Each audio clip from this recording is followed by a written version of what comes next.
विजयनगर साम्राज्य अपने वैभव, कला और न्यायप्रिय शासन के लिए दूर दूर तक प्रसिद्ध था।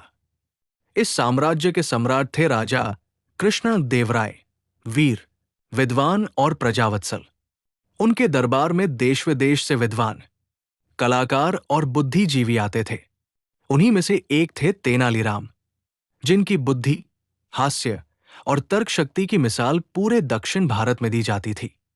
एक दिन राजा कृष्णदेवराय ने दरबार सजाया। सभी मंत्री, सेनापति और विद्वान उपस्थित थे। राजा के चेहरे पर चिंता की रेखाएं साफ दिखाई दे रही थी। राजा ने कहा, आज हमारे राज्य में एक गंभीर समस्या उत्पन्न हो गई है।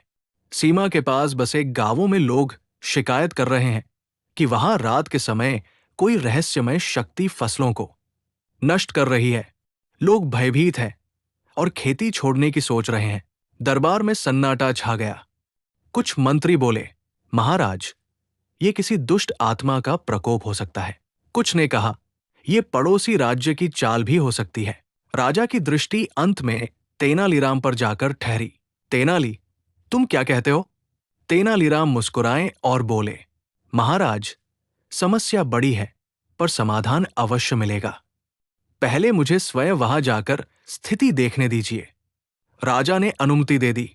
तेनालीराम साधारण वेश में गांव पहुंचे। रात होते ही वे खेतों के पास छिप गए।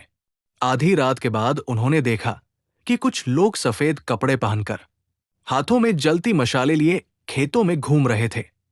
दूर से देखने पर वे सचमुच भूत जैसे लग रहे थे। तेनालीराम ने ध्यान से देखा और समझ गए कि ये कोई आत्मा नहीं, बल्कि डाकुओं का गिरोह है, जो किसानों को डराकर गांव खाली करवाना चाहता है ताकि वे आराम से लूटपाट कर सकें।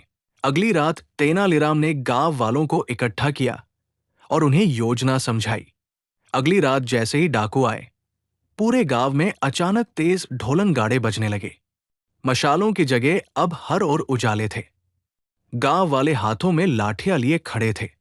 तेनालीराम ऊंची आवाज में बोले, डरो मत, ये भूत नहीं, साधारण इंसान है। डाकू घबरा गए और भागने लगे, पर सैनिकों ने उन्हें पकड़ लिया। डाकुओं को राजा के सामने प्रस्तुत किया गया। राजा ने तेनालीराम की ओर देखकर कहा, तेनाली, तुमने बिना रक्तपात के समस्या सुलझा दी। ये तुम्हारी असाधारण बुद्धि का प्रमाण है। दरबार तालियों से गूंज उठा, पर कुछ दरबारी तेनालीराम से ईर्ष्या करने लगे।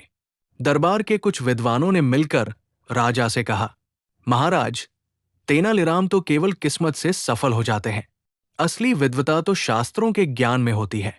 राजा मुस्कुराए और बोले, ठीक है, कल एक परीक्षा होगी। अगले दिन राजा ने 3 प्रश्न रखे। ऐसा कौन सा प्रश्न है जिसका उत्तर हर व्यक्ति अलग देगा?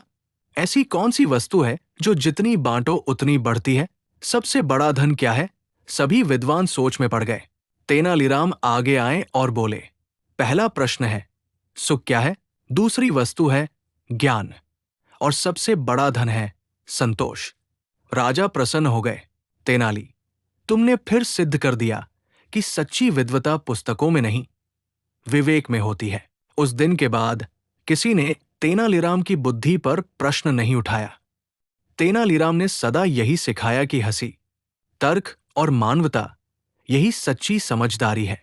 राजा कृष्णदेवराय ने घोषणा की, जब तक तेनालीराम हमारे दरबार में है, अन्याय और अज्ञान हमारे राज्य में प्रवेश नहीं कर सकता। और पूरा दरबार गर्व से भर उठा।